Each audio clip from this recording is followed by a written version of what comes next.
So you took your ulcerative colitis and turned it into a business. What was the whole like process there? Kind of everything that happened to you lead to that point. Yeah, so I I was working honestly, I was in, like, my dream not job, but, like, dream industry, um, and started dealing with health issues, and at the same time was realizing, like, how unhappy I was just with, like, everything, and also how that was contributing to the health issues. So, I it's been, like, 2.5 to, like, 3 years trying to figure out, like, what was going on with my health, why did I feel awful every single day. Through that was realizing more and more like how much I hated working in finance and I wanted to get out of that.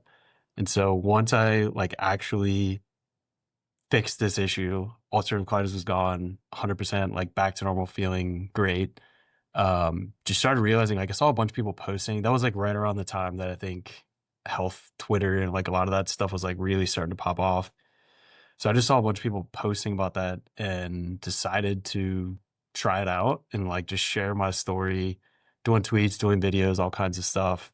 Got just crazy amounts of feedback like right away, which was awesome because I know there's a lot of people that spend takes a really long time to like get traction, but just immediately I was getting DMs, just tons of people reaching out.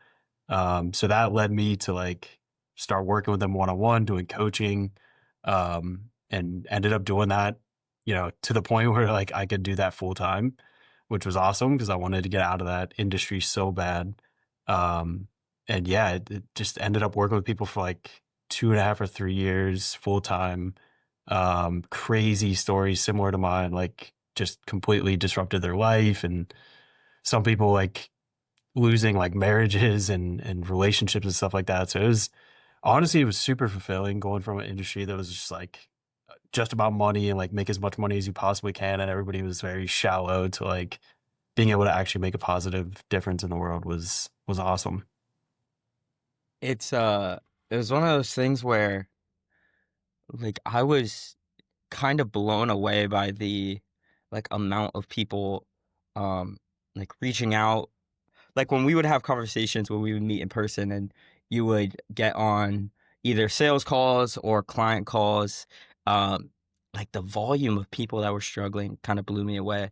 And it's not even like you were doing like this crazy marketing effort. Like it was just posting consistently on Twitter and like it seems like the inbound leads were flowing.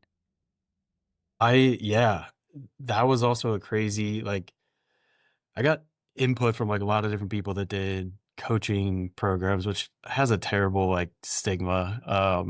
But a lot of people that were doing like business coaching or like some doing health coaching and stuff like that. And everybody would always talk about how to do ads, like do meta ads or like do this, do that. And honestly, I still have to this day, I've never run a single ad for my consultations or coaching or any of that because it has just been crazy amounts of like inflow, which I think partly is because of what you're saying. Like there's an absolutely absurd amount of people that have digestive issues. And second, I focus so much on just putting like kind of like the Hormozy approach, just like putting out as much valuable content as possible. People see that, they see and they know what you're talking about. Like you've helped other people, you can actually help them. And so they just reach out to you. So that, yeah, that was awesome, man. I never had to run ads or do anything like that. It's just always been people reaching out to me and starting conversations kind of organically. Yeah, I mean, you and me have talked off air about this a ton of times, but just the world of paid advertising nowadays, like with social media, what you can do from an organic approach, something I personally, I feel like if you're able to kind of do organic well, um, it is not something to concern yourself with for a long time. Um, and I this kind of jumping the gun a little bit, but I'm super curious, just like now you're selling this supplement, and you're getting into like that paid ads world, a little bit. What's your experience been like with learning the paid ads game? Yeah, it's a totally different world. Honestly, it's been tough because not only like I've never done paid ads before, but also kind of got away from like when I was just focusing on coaching and like working with people directly, I focused 90% of my time on Twitter just because like the quality of conversations and like quality of, leads and people that are reaching out from that was so much higher.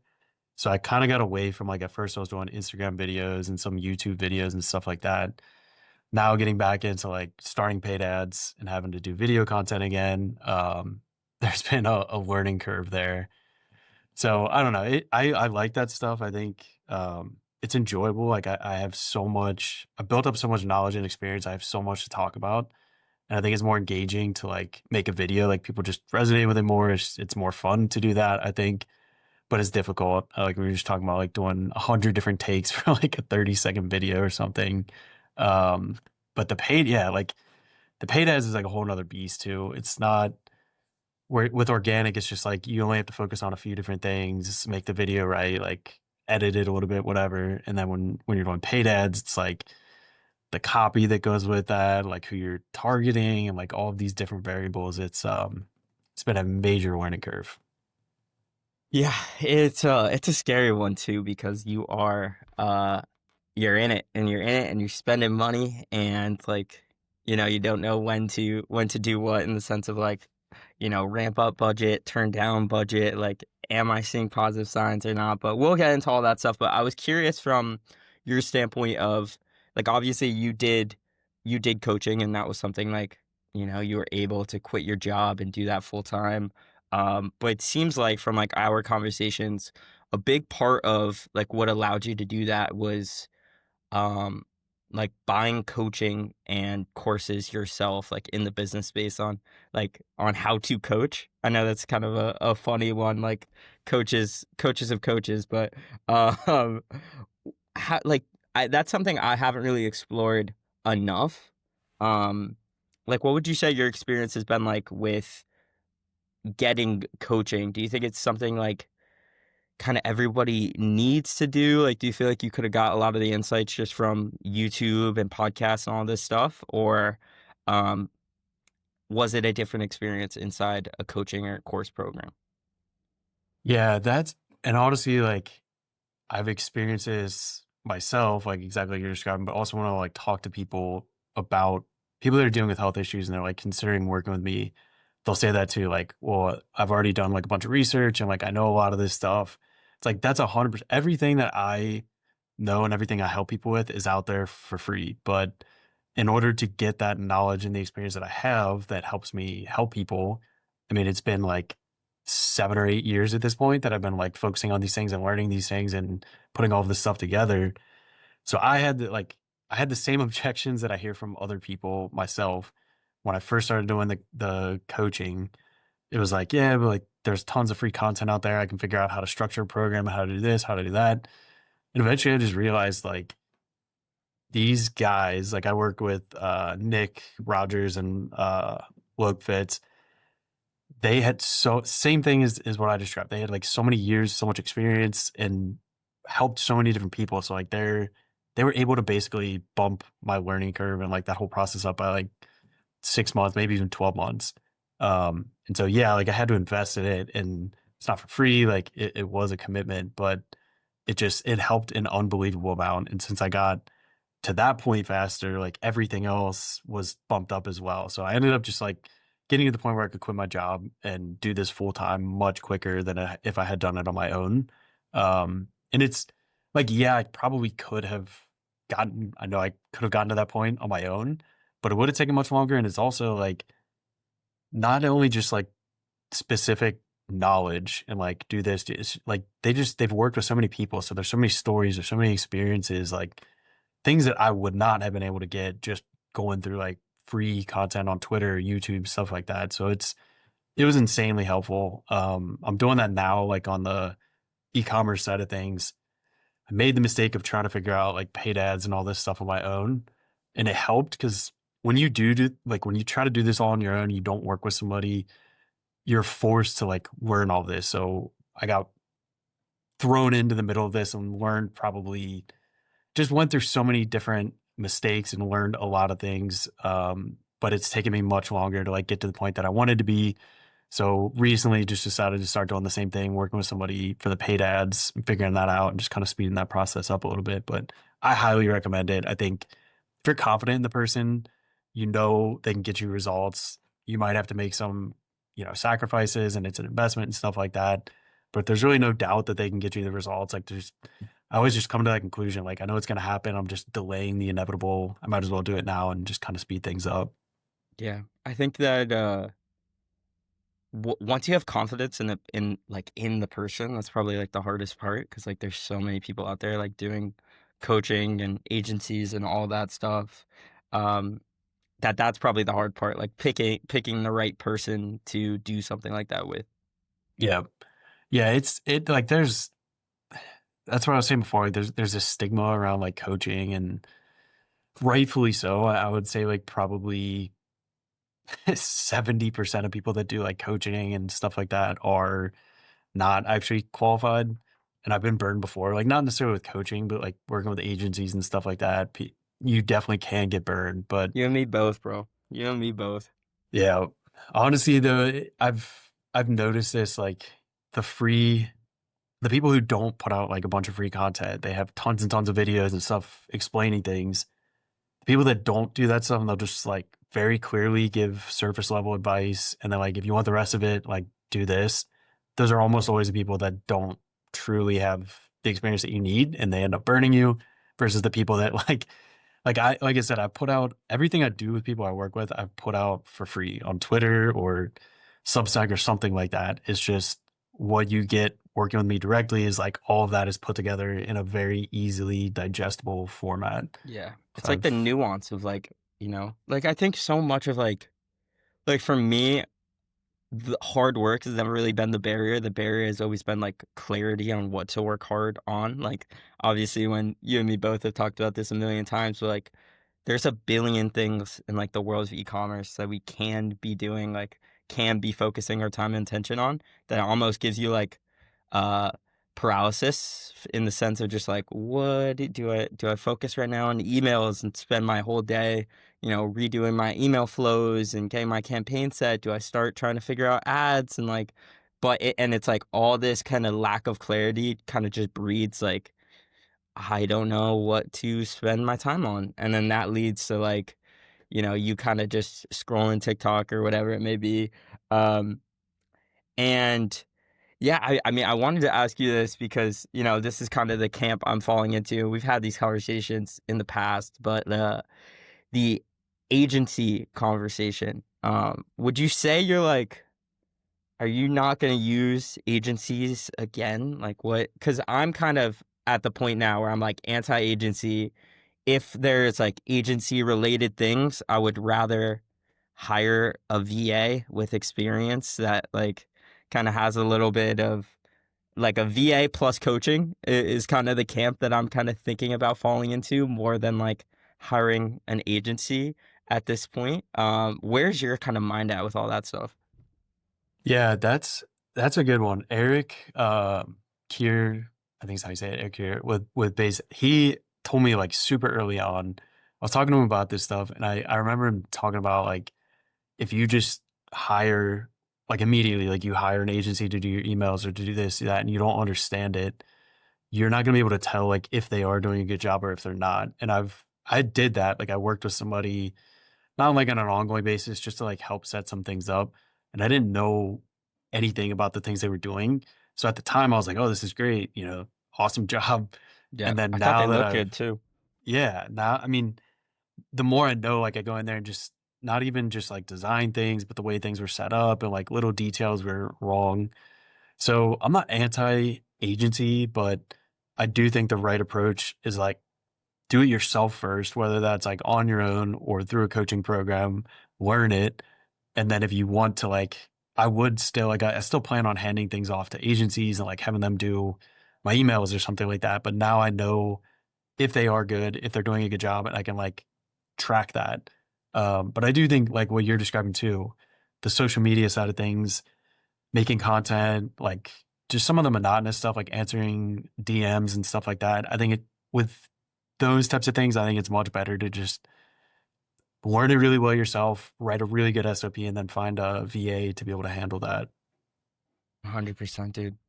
With the ecom coaching you've been doing right now, what has it been like positive experience so far? I feel like is it just ad coaching or is it everything from conversion rate and all that stuff that kind of plays into, successful funnels? Yeah, they primarily like they give input on emails and website and stuff like that. And they basically like do an audit upfront of your entire business, and just point out things that should be improved or like, try this, try that. But it's primarily focused on the ads.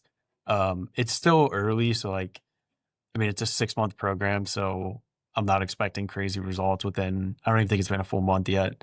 But it's super like the stuff I was talking about before has been insanely helpful.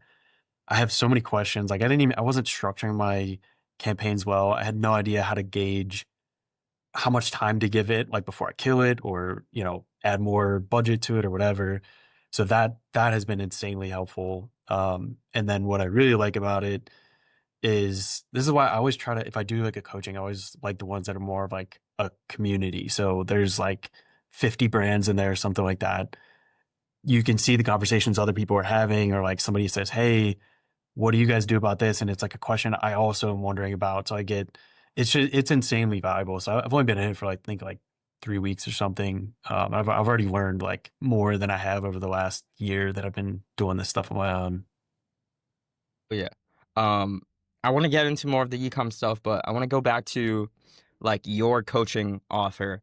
Um, because I think like coaching, like either becoming a coach or like running an agency or something like that is like by far the most um easiest business model to start with. Obviously, you need like pretty unique skills to be able to do something like that, especially like a coaching program. Um, but what was your experience like with coaching? Did it kind of like surprise you in the sense of like, oh wow, like this is a living? Because you were doing good with it. I mean, it seemed like the limit was like your own personal time more than anything else, and that's kind of what drove you away from it. But what was your experience and like lessons learned, all that stuff when it came to the world of coaching and seeing it as like a business model? Yeah, honestly, it took me a while. I had exactly what you were describing, where it was like I kind of like I had seen people talking about how they had success with this stuff, but you always take that stuff with a grain of salt. Like if somebody's claiming to make like 1 million a month, it's probably nowhere actually near that. So I was like, yeah, I mean, it seems like people are having success with this, like making a living out of it, but I was kind of skeptical. And then yeah, like quickly got to the point where it was like realizing like, wow, not only is this real, like I can quit my job and do this full time, but started to hit like these limitations of I don't have time to answer all the people that are messaging me and also be doing like content and also like actually helping these people and having one-on-one calls with them and stuff like that. That I hit that very, very quickly. And it made me realize that like the biggest thing on that side of things, I think, is just systemizing everything, like having a really good system for content creation and fulfillment so that it's like every week, every day, I know exactly what I'm doing and I'm just kind of, it's just about execution at that point. But you still do hit a level. It was a little bit difficult for me with health coaching because with business coaching, you can like train somebody to know basically everything and they can like do the fulfillment and help people on their own. Whereas health coaching is a little bit harder to do that. And also, there's a lot of people that like specifically want to work with me. So if they see my content, reach out to me, and then they figure out, oh, I'm actually working with this other guy, I think a decent amount of people just don't want to do that. So that's I kind of hit that point. Um, and that's what made me start kind of thinking about other ways like to expand and offer different services and different products and stuff like that. You like because coaching is such a like a cash flow heavy business, especially like now having some experience in e-commerce and like the margins are quite different, you know? Like do you have any like if you were going to go back and because there was a conversation you and me had and it was kind of at the start of the ecom brand and you were still doing the coaching and you were doing both at the same time. and we were having this conversation about potentially quitting the coaching, even though it was something that was like bringing in, a lot of income. Um, do you regret anything like with the coaching or with like the supplement stuff and just like kind of how you went about it? Just because like coaching is such a cash flow rich business and ecom is kind of like this long term play. Yeah, I definitely do. I had this like really, really, which we talked about, like this really difficult period where it was like I knew I wanted to do this supplement because with the coaching, like it's really, really good cash flow. And like I said, it's rewarding being able to like work with people directly and literally transform people's lives in some cases. So that was awesome. I didn't want to lose that, but just thinking longer term, like I want to start having a family. I would prefer to not have to have my wife working and like she can focus on taking care of the kids and stuff like that. So I was just thinking like down the road, what is the most realistic way to expand income and potentially even be able to like sell a business in the future and have like a huge exit. So that's what got me focusing on the e-commerce and like supplement side of things. It was good because it was also focused on those same things and it aligned with what I was doing. But the part I really struggled with was I shouldn't I wasn't as organized as I should have been. I was like, I had my wedding, I was traveling a little bit. What I should have done is like systemize things, keep the coaching running, and then also like kind of hand off some of that stuff. So have like other coaches and people that can help me with that. And then with that extra time I'm freeing up, start focusing on the e-commerce so that I have like both running. Because having a business is great for cash flow like that.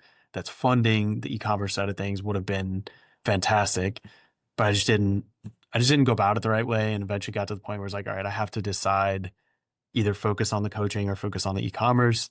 That's why I decided to go all in on the e-commerce for now. Um, but I mean, that would have been ideal. Like having both of those running and the coaching kind of like feeds into the supplement. And it would have been awesome. I just didn't go about it. I wasn't organized enough.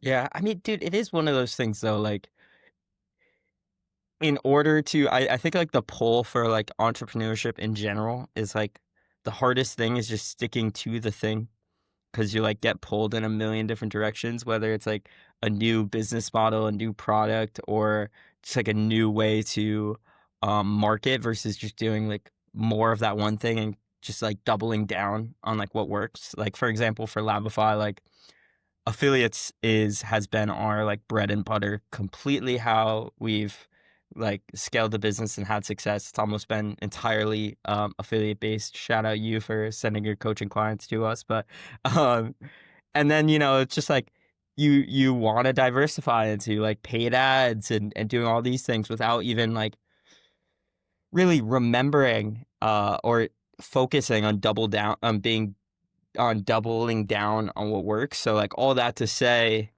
I feel like so much of it is just like picking one thing and staying consistent with it. And like, obviously that sounds great in hindsight, but like, I don't know, it's hard to do the two things and give them, like, you probably would have struggled to do like the like the e-commerce coaching or something like that. Um, I don't know. It's interesting to think about like, the biggest difficulty in entrepreneurship is just focusing on doing like what you're doing.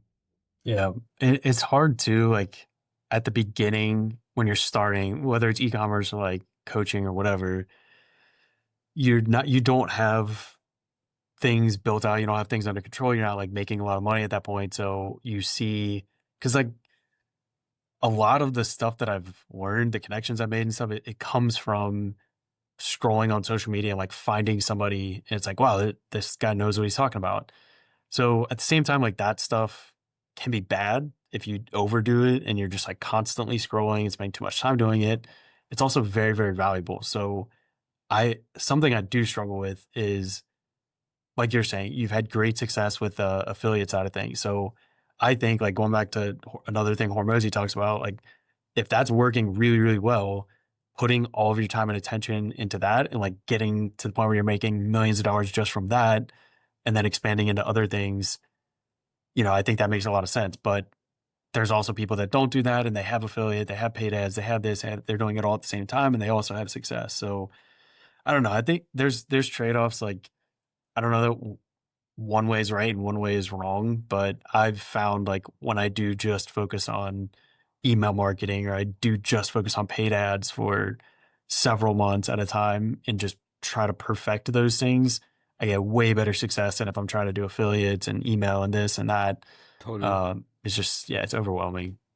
What'd you kind of learn about from running a like successful coaching offer? Do you feel like a lot of that is simply knowing your stuff in terms of from a health perspective to actually be able to like fulfill properly and genuinely help people, and then on top of that being good at content in order to like get those people in the door, um or has there been like some more nuanced, you know, things and part of that funnel to actually have success with it from like a system standpoint?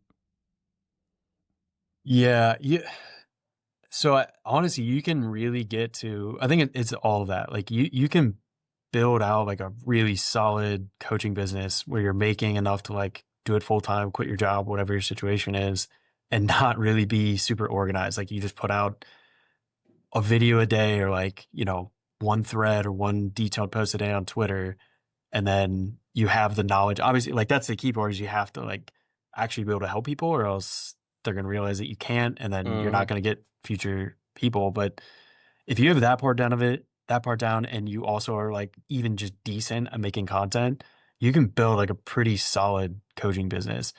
But I think, like I said, I started to hit these roadblocks like pretty quickly, where it was like there were so many people reaching out, and responding to that, managing the fulfillment, managing the content. That's where it started to get hard. So I think, you could make like $10,000 a month, very unorganized, very like middle of the road with your content. But going to like higher and higher levels, I think that's where it becomes really important to have it systemized, like pull stuff from the fulfillment side of things and just use that for your content. So you don't have to spend as much time like ideating, coming up with ideas, like that type of stuff, where you can just save time and systemize it, is crucial to like go to the next level.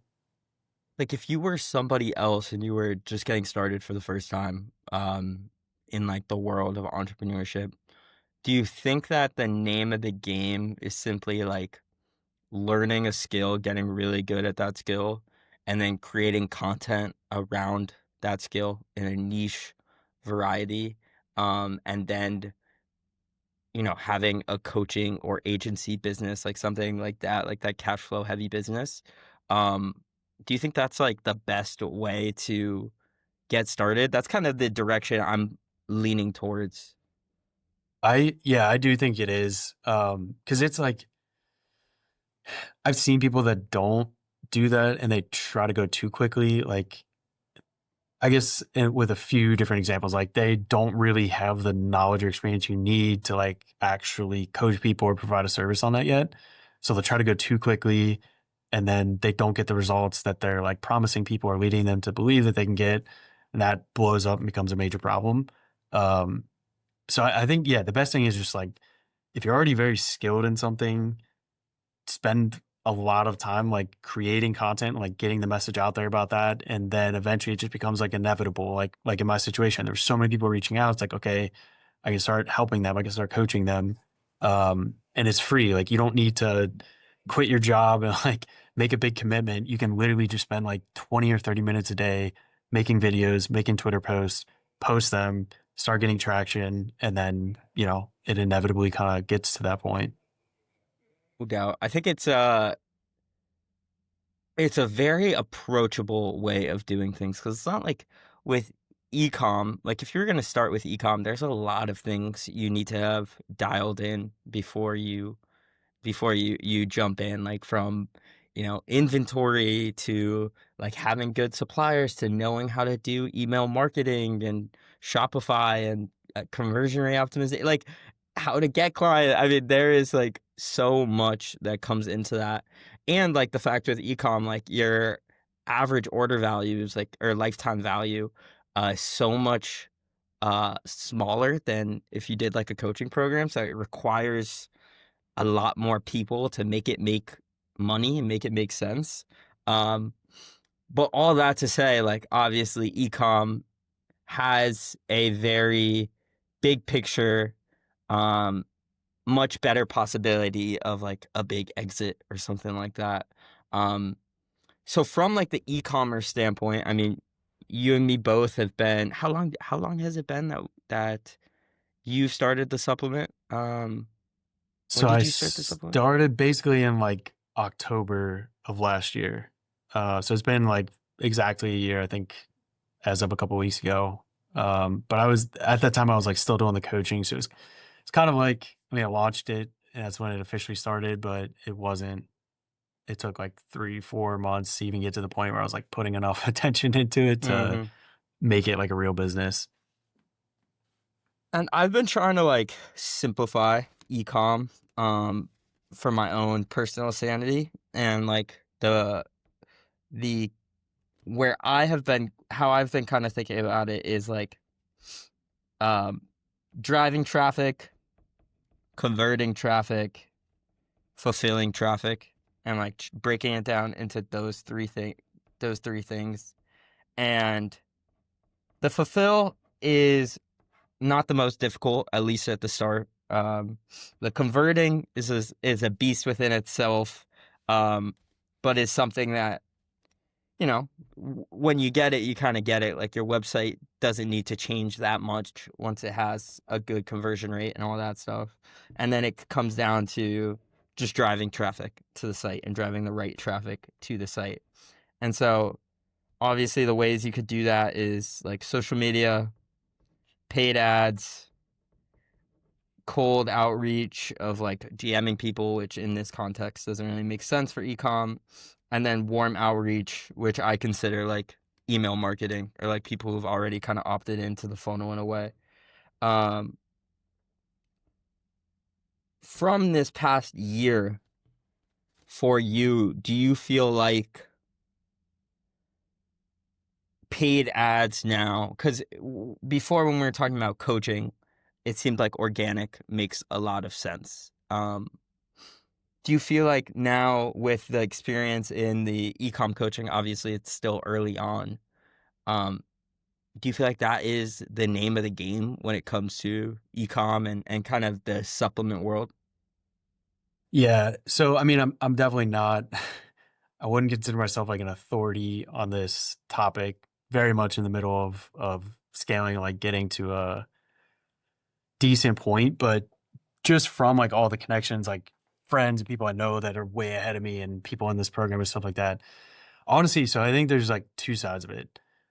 The approach that we kind of both took when it comes to social media and scaling and like getting a bunch of followers, I think that was awesome because it's not necessarily like basically a lot of the stuff we were posting wasn't only just about our product. Um, so there's kind of the trade off there that the traffic isn't just interested in your product and coming to your page specifically for that. But I mean, we grew our following, posting about things that are relevant to the product and issues that it helps with and ingredients in the product and stuff like that. So it's still related, but we grew like honestly what takes most brands like 5, 10 years Lifetime. to get to that Yeah. point. Yeah. So that I think is good for one key reason, because like now you have a perfect testing ground for your ads. So it's something I've just started doing is like posting organic like founder videos or stuff about our product and seeing how it does in that audience of like across Facebook and Instagram is like 200,000 people, and it's free. It's organic. Like if those do well, that can drive people to your page and you get sales. But two, you're seeing how these things perform. You can make changes to it or run those as ads or make changes to them, optimize them. So that I think is huge. I do think just from my experience, like obviously it's different coaching versus a physical product, but I still do think people under appreciate how much you can do with organic and think like referrals and affiliates like you talked about. I know several brands that make like tons and tons of money every month just from those things. So that I think is still important, is still something I'm going to focus on heavily. But the paid ads, like there's a difference between making like a respectable amount of money every month. You're making like 30,000 or $50,000. I don't know any brands that are at like 100, 500, or like $1 million a month without doing specifically like on Meta. Like there's Google and stuff like that. But all of the brands that I know of and the people I've talked to, they're at those levels. they're all doing meta ads, and that's like the primary way that they're scaling. Which I mean, it makes sense. Like you can have in this the program I'm in right now, they like kind of teach you how to do this, but you could have an ad that you launch and you return. I mean, you spend $1, you get like $3 back or $2 back, whatever it is, and then you just keep increasing the budget. It gets more reach, it gets more conversions, and like it's kind of like a viral post where it just takes off and you just keep adding more money to the budget, more money to the budget. You could literally like 2x or 3x your sales over the course of like a few days or a week or something like that. So yeah, I think that's the other things are undervalued, I think, and I think they can help a lot, but to get to like crazy, crazy levels, I don't think anybody can do that without paid ads. The cool thing about that as well is like there's that effective email marketing kind of on top of, because let's say you are doing that ad and you get, for every $1 you spend, you get $2 back, um and then on top of that, you gain all these people who are opting into your email marketing, which then, over time can make that $2 back turn into $3 back. And then, all that kind of accumulates over time the longer you do the paid ads game. Um, One thing that's kind of limited me to running paid ads, and it's been something I've been chewing on quite a bit for Labify, is marginally my product doesn't have the same margins as like a supplement typically does, or like a lot of more traditional e-commerce products. Um, how much margin do you feel like you need to have to run paid ads successfully? Yeah, that honestly, that's a good question. It's tricky. Like, I mean, they're more expensive than most people think. And the reason I really want to do the program right now is because that's like the big focus is like how to profitably scale your ads. I think it's doable. Like, kind of, I don't want to say regardless. Like, if you have a tiny, tiny margin, it's obviously there's not much room to work with there. But if you still have a decent margin, I think it's absolutely doable. Honestly, I don't have enough experience with the paid ads yet, like to have specific numbers or something like that. Like on the supplement side of things, I think most people are usually like 60 to like 75, 80% margin. So there's a lot of room to work with there. If your fulfillment costs and like other, variables are pretty low, like you can get pretty aggressive on that. Um, but that's where I think that like Meta in terms of like your potential reach, your scalability, from my understanding, that is the best platform for that, and it's made the most millionaires. But Google and other platforms, I think you can definitely do ads. Like you can set, targets and like restrictions, stuff like that. You can get your cost lower on Mm-hmm. those, but It's I just think not there's as scalable. yeah, um, yeah, but it's definitely more expensive than people think, and I think it takes some time to get to the point where you're like very profitably scaling it. You have to kind of do it the right way. Yeah. Know what you're doing, I feel like is the biggest thing there. Like, Yep.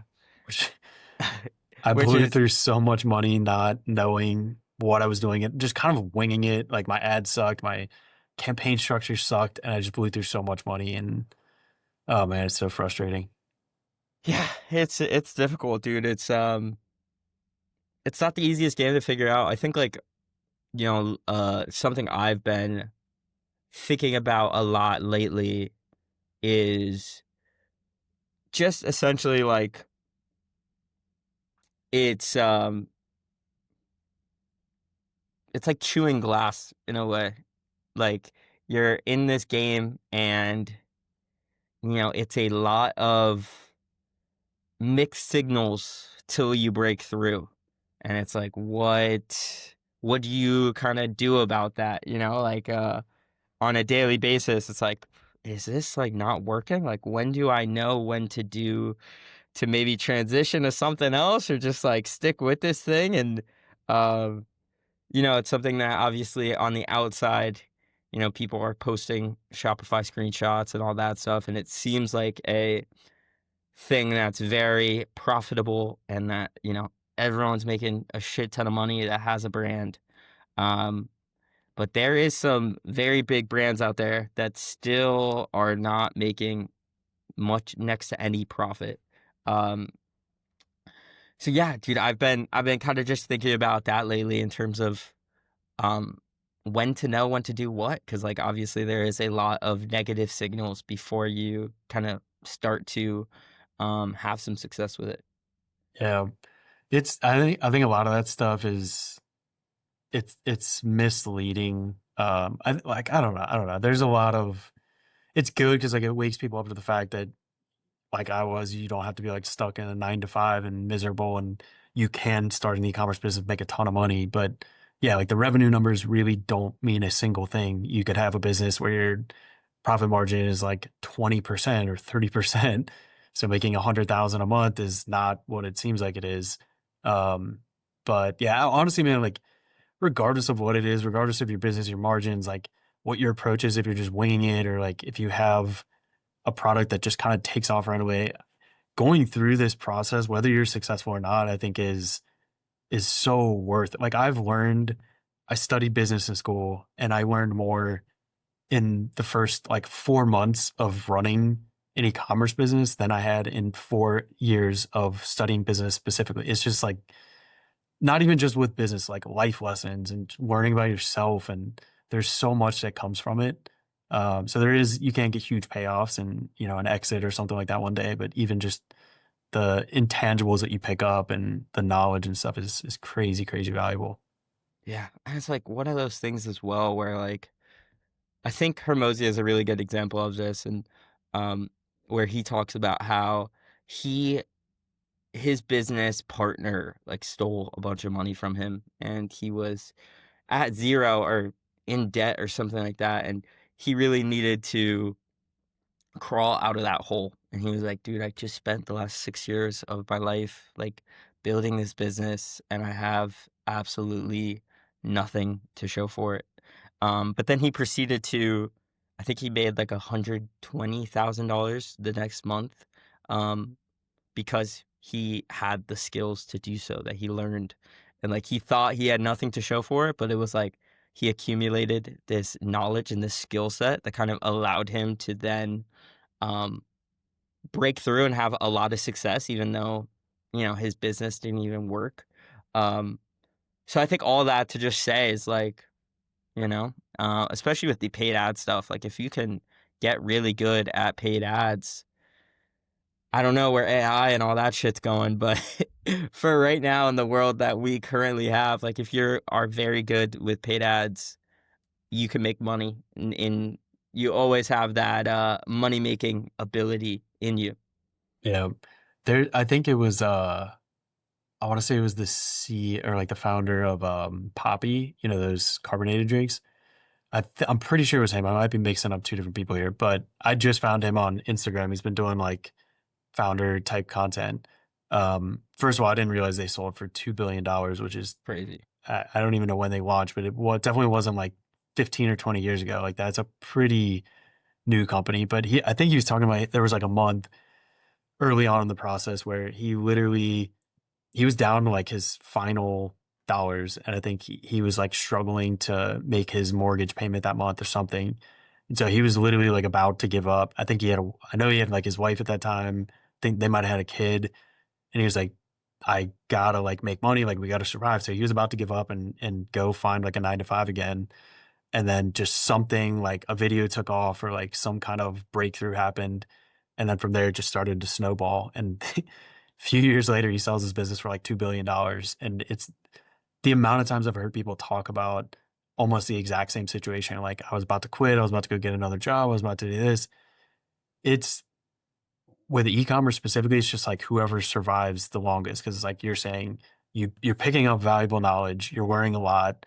If you can just figure a way to like stick it out, just survive the day, make it to the next week, make it to the next month, people that survive the longest are always the people that succeed. Honestly, like there are brands out there you'll see, we just launched 30 days ago, we're making 1.5 million a month. Like I don't know a single, I mean, I'm sure it's happened, but like I have not personally met or connected with any founders ultra successful that were like, yeah, I made like we were making 1 million a month within like 60 days. None of them had that situation. They slowly grew.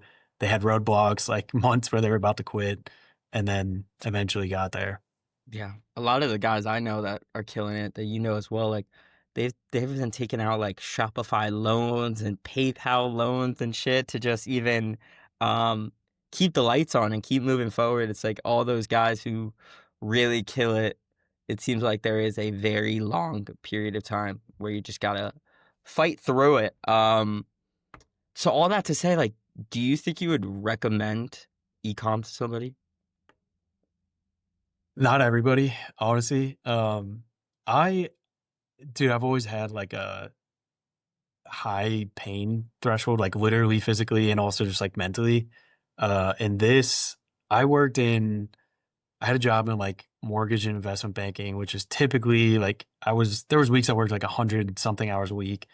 And then private equity, which is also like kind of similar thing. And those are like a lot of people thinking that it's like, holy shit, like those guys are working crazy hours. Like that's very, very difficult.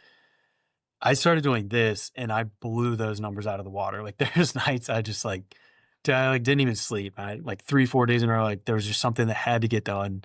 This has been harder than any of those industries I worked in, but the payoff is much different. Like you can have an exit like with Poppy for $2 billion. You don't get that opportunity working a 9 to 5 or, businesses like that. So if you're the type of person that's like you're willing, like you know going into it that's going to happen, you're willing to put in that time and effort, and also like you have the right time frame in mind. The amount of brands that hit it quickly, 30 days, 60 days, or even like within the first year, it's, I would say, maybe like 10% of e-commerce business, probably even less, that have major success within the first 12 months. So if you're willing to put in the time and effort, you know it's going to suck, and you have like the time frame right of this might take years to get to that point. Absolutely. Like there, I don't think there's other business, but like this is one of the best opportunities to really have like a major exit and change your life forever. But most people are not willing to put in those crazy hours and like endure that pain and get to the point where like I can barely make my rent this month. Um, so yeah, you could end up really burning yourself if you're not willing to do those things. Oh yeah.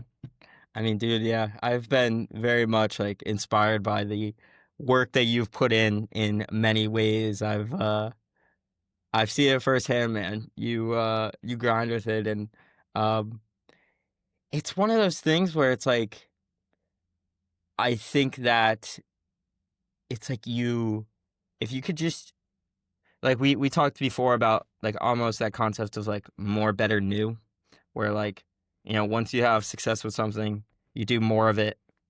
And once you get to that point where you can't do any more of it, you do it better. And then once you can't do it any better and like you feel like you need something new, like then kind of transition and do something new.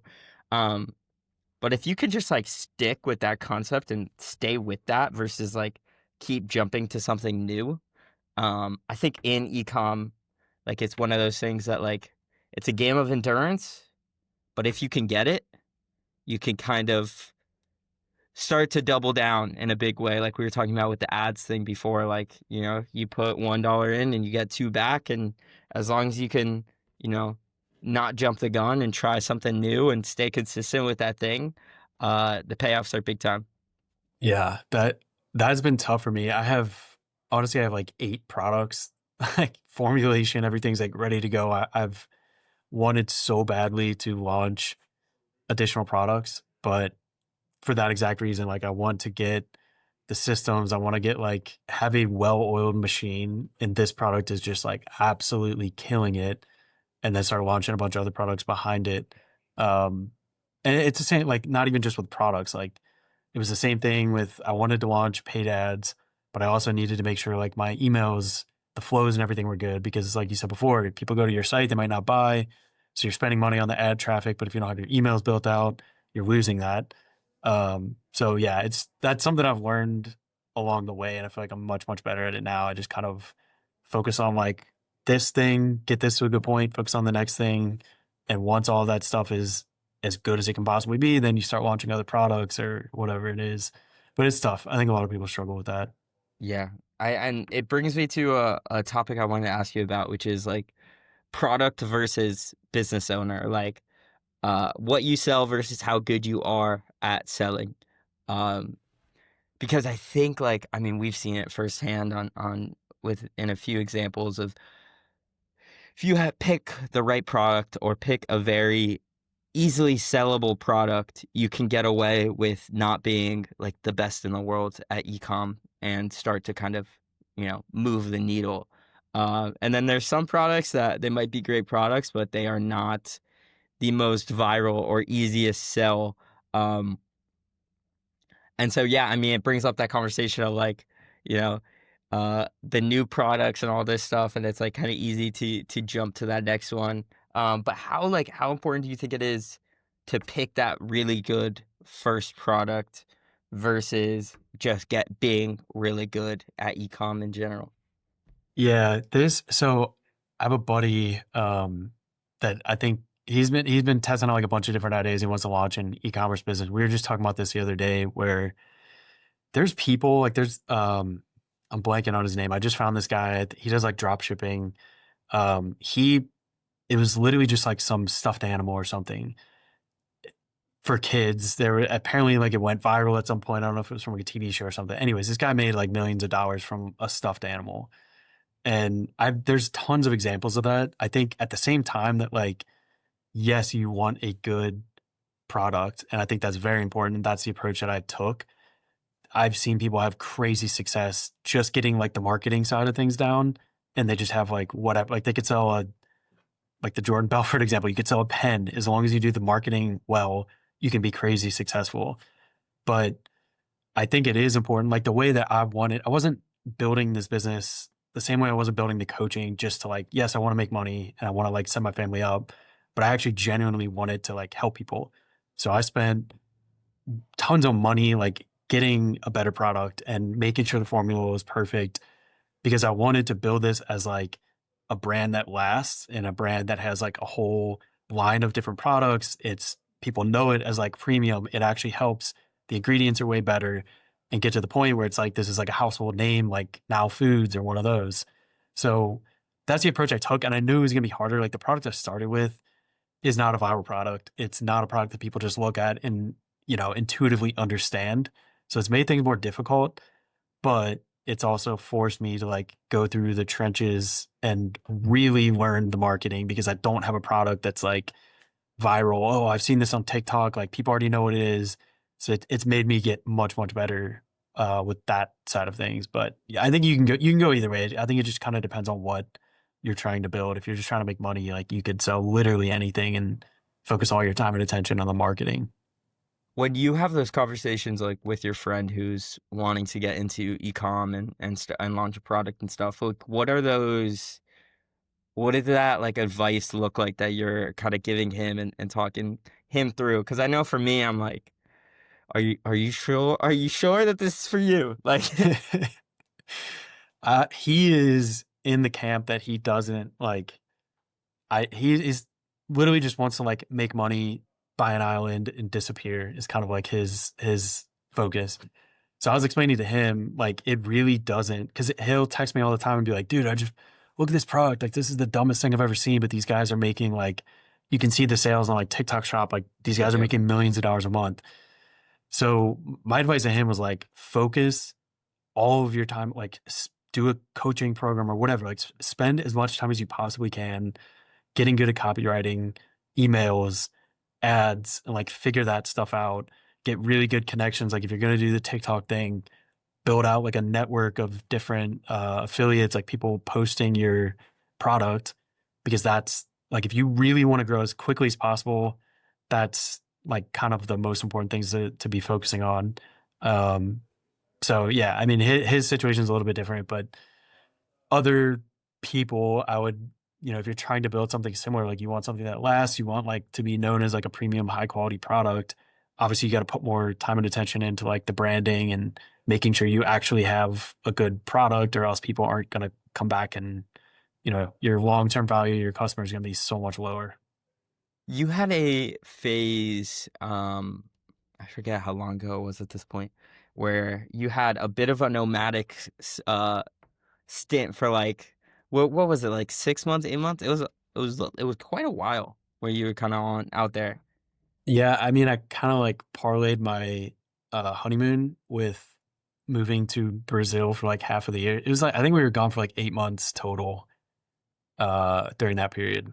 It was yeah, I honestly like there I always see these guys that are like the whole reason like we get into like online business or whatever is because it gives you the freedom, like go wherever you want. I was like, yeah, that sounds awesome. And then I'm the type of person I need like a routine, like wake up, work out, do that, like not a 5 hour morning routine, but like I need structure in my life and constantly traveling. That was constantly changing. And that I felt that in every aspect, like mentally, physically, my income, everything was taking a hit from that. It honestly, like the full 8 months, by the end of that, I still hadn't gotten that down. So I'm done with the nomadic life for quite some time. Yeah, dude, I think it gets um I don't know. People think it's like this like perfect, very cool thing to be doing, but like there is definitely some beauty and a lot more routine and structure and success that will come from like you could be anywhere, but being like posted in one place for a long period of time where you could get that routine down. Yeah, and it honestly it's more than just a routine. Like you can have like the same routine. Like you can wake up at the same time, work out, like whatever. It doesn't really matter where you are. It might take you a few days to get into that. But for me, it was also like I don't even know how to describe it. Like when I'm home, I have a specific room that is like my office. My brain just like associates, okay, I'm working. I need to focus in Hmm. here. Versus when I'm traveling, like I didn't have that. So I'd have to go to like a cafe, find a place where I could like have that same kind of environment. That was the hardest part for me is that whatever that is, like the mentality, I guess. It's funny that you say that. I'm the same way. I can't even work at home. Like I need to be out of the house in somewhere that like my mind only associates work with. Like I'm at a public library right now. I can't really tell, but I'm at this library and I will the amount of work I can get done at this library versus working at home. I There's just something there about like my mindset is just completely different in like a home environment where I spend my time relaxing versus a place I only work at. I think that that is a pretty big deal when it comes to just productivity in general. I definitely go through phases of that. During COVID, I just have like a 1 bedroom place. I have like a desk set up basically like kind of in my kitchen. So there was no like separation of work and relaxation or whatever. I struggled with that for a really long time. This, like where I currently live, is the first time I've actually had a room specifically for working. So now I can actually focus when I'm at home and That's it's a good much point. easier. But dude, before I was the same way. For the last like 2 years, I basically went somewhere like a cafe or somewhere to work every single day. Do you Do you like that better, being at like having that office versus having like that cafe life? Because I need that office. Like I think I haven't had it in a long time, and I feel like I'm so much better if I have like a WeWork or something like that where I can genuinely like kind of see as my office, versus just like a coffee shop life. Yeah, I still do have those days. Like sometimes I'm just like creativity or whatever is just higher when I'm in like a not my house. But I do like having the extra room. Like it's I mean, I my wife lives with me, so like it's not just me there. And if we have people come visit, it's nice to have an extra room. So those things are great, but it's also a write off. That's kind of cool. But yeah, I mean, I think it's way nicer. Like I felt so dependent when I didn't have that. Like I always had to go somewhere. And if I was just like tired or whatever, like something was going on and I didn't have time to go somewhere and I had to work at home, I couldn't focus. So it is nice to have that and be able to do kind of both, still go out, but still have that home office. Do you dabble in nootropics at all? Have you found anything that you particularly like for working? Yeah, I Tim's what is it called? Notable, I think it's called Notable Focus. Yeah, yeah. That that is I think that's the best supplement, like nootropic supplement I've ever found. I felt I do like a higher dose. I usually do like a pretty aggressive dosage with a lot of supplements, but I would do above like what the recommended dosage is.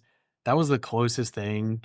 Like when I was in college, I would use like Adderall, and that was the closest thing I've ever taken that made me kind of like feel that way. So I use his is the one I use by far the most. There's a couple others too, like kind of just depends on what I'm feeling. If I'm feeling anxious, I won't necessarily use like nootropics, but things that can specifically help with that. Um, and then something which I know we've had before in Miami, and I don't think it's necessarily a nootropic. I think it's like in the same family as like coffee, but kratom is I would say like the second closest to that feeling I've ever had. I know it's in like the same family as coffee, so like I get an energy boost from it. But I also it's honestly like those two, like Tim's supplement and that, I feel like I'm on like a limitless supplement. I just the amount of focus and like ideas and creativity and stuff I have is insane. But it's easy to fall into the trap of like not necessarily being addicted to it, but you just get lazy and you rely on that. So it's like, okay, I feel better, so I'm gonna have that stuff like every single day. And then when I don't have it, I can't think worth anything. So that's something I'm always mindful of. Yeah, I mean, dude, it's the kratom is one that it's an interesting one because there's a very addictive undertone to it that I think people fall into. I think that's also though because a lot of people take those like feel freeze, um, which are very intense. Those things are intense. But when you do it at like I'm sure a lot of these places are different, but like at a kava bar, if you will, or like a kava coffee shop that has, you know, a more legit blend that's like third party tested and a little bit more legit. I don't know. There's something going on with like those gas station kratoms that are a little bit different and a little bit more addicting than like the legit kratom bar or kava bar kratom. That makes them a little bit more dangerous, if you will, I think. Yeah, I've tried that feel free, and I honestly I don't know. It's a proprietary blend, Hard word. which is always something that I like stay away from. They're just like you don't know whatever. But I've seen people that do testing on those specifically, the feel freeze, and there's apparently other stuff in there that is not on the label, which is very sketchy. And when I had that, I felt I don't even know how to describe it. Like I just it messed like my neurotransmitters felt jacked up. There's something that is not in that label, or they just have like insane amounts of whatever. I don't know, but I don't trust those at all. The only time I have it is like you're saying, Kava Garden or like some high quality place. They use like organic, like very high quality ingredients that are going into it. Um, I do thankfully I've also used like nicotine, not all the time, but I'll go through periods where like I'll use that, every day for like a couple weeks or whatever. I thankfully have that's never something I've struggled with is being addicted to like literally anything. I've gone through periods like a month straight of using nicotine pretty religiously, and then I can stop and have like zero issues. I do think kratom, like because of the receptors it hits on, if you are somebody that's like prone to addiction, same way with like nicotine, probably not the best thing to use. But thankfully, I've just never. I don't know why. I don't know if I'm like immune to it. I've never struggled with that at all. Did you have any gut effects from either of those things? Because like those like heavy stimulant use obviously has effect on the gut, and like coming from someone with ulcerative colitis, I'm sure that you're much more aware of how things like that affect your gut. Yeah. Kratom is because like it is like in the coffee family, it can be pretty rough on your gut. Um, it also makes you very dehydrated. I think it like absorbs a lot of fluids like in I in your felt gut. that. I never realized that that's been something that's actually like I always just feel so thirsty. Yeah. I know like my skin gets dry if I'll have it like, a couple weeks in a row or something. I notice my skin starts to get pretty dry. But it can definitely mess with your stomach, especially if it's on like an empty stomach. I've never had any issues with it. I also tolerate like when I had ulcerative colitis and it was just out of control, if I had coffee or if I had anything like that, it would cause, I mean, I'd be like in the emergency room. But now that things are under control, honestly, I don't, other than like a fried seed oil meal or something like that, I thankfully don't really struggle with anything like that anymore. Yeah, I think it's a good reminder to people. It's something I kind of preach a lot, where like you have to go through a period of like maybe intense elimination diet and stuff like that. But when you have testing done and you actually know you're actually doing things with precision, it kind of gives you that grace to not have to be like overly obsessed with your diet for the rest of your life. Yeah. There's it's crazy how many people, which I've seen both on like the supplement e-commerce side of things, but also with the coaching, the amount of people that think it's just normal to have to like it's just normal. I just don't tolerate fruit anymore. So like I just can't eat fruit again. I honestly I almost quote tweeted this. I think it was Sean Baker a few weeks ago posted a video where he was talking about it was the caption was like the one time I strayed from carnivore and I ended up in the hospital and I was like, oh my gosh. So I watched this video and in the video he's talking about how he went on vacation to like Paris and he was like, I'm not gonna not go out to eat and not enjoy myself. So like I ended up eating things that were not carnivore. And he says that he had such a bad reaction, he legitimately had to go to the emergency room because he had so much pain. And I wanted to like repost this and just be like, do people think this is normal? Like, I used carnivore myself. I get that it can be very helpful and you can feel substantially better. But if people think it is normal to have to eat that way for the rest of your life, and if you ever eat like a piece of fruit or like a vegetable and you end up in the emergency room, that's not normal. That's crazy. And there's a lot of people that like fall into that trap, I think, and think it is normal. Yeah, I mean, dude, did you see that Chris Williamson video that just came out? No. It's worth a watch. I'll send you the link after this is done, and maybe I'll put it in the show notes. But um, Chris Williamson, the podcaster, came out with a video on YouTube, I think a few days ago, titled like "What I've Been Going Through This Past Year," and he has been really struggling with a combination of a whole host of things, from like mold to just a completely wrecked gut, heavy metals, um, and like Epstein Barr or something like that. And it has kind of taken he's just kind of suffering from memory issues and chronic fatigue, in a pretty substantial way, to the point where I think he mentioned in the episode that he went down to tie his shoes one day and forgot how to tie his shoes because Wow. the memory issues were so intense um, from the mold. Uh, and he's been doing like a multitude of different things to get that all that stuff under control. And you know how Twitter is. All those guys have a billion different remedies and things that they think are the right things to do. Um, I don't even know why I brought that up. I just thought it was a little bit crazy and a little bit interesting. Like I'm kind of freaked out by mold recently after watching that one. Yeah, my Brazil is really like I don't know. I mean, it rains there a lot. Like there's mold everywhere, and we stayed in a lot of different Airbnbs and like houses and stuff that had on the outside of the house there would just be mold everywhere. So there was like courtyards. I would try to like spend a lot of time in the sun, like outside these courtyards, and there would just be mold like everywhere on the outside of the house and stuff. So I was worried about it, and I mean, I did things like using binders and different things to try to like limit the effects. We got back and my wife ran some blood work like months ago and also did like a organic acid test and there was definitely some signs of like mold toxicity. Not anything crazy, which is good, but that dude, there are horror stories of the things that that can lead to, especially because like people don't, it's not something your doctor is going to just like bring up. So unless you like do your own analysis and run the functional test that a doctor would never run, you could go your entire life without knowing about it. And then it snowballs into like legitimately like cancers and different issues like that. It's crazy. Yeah. What do you what have you kind of found that's helpful for that stuff? Like either binders or I don't know if you've I had a guy on the podcast talk about like the niacin sauna protocol.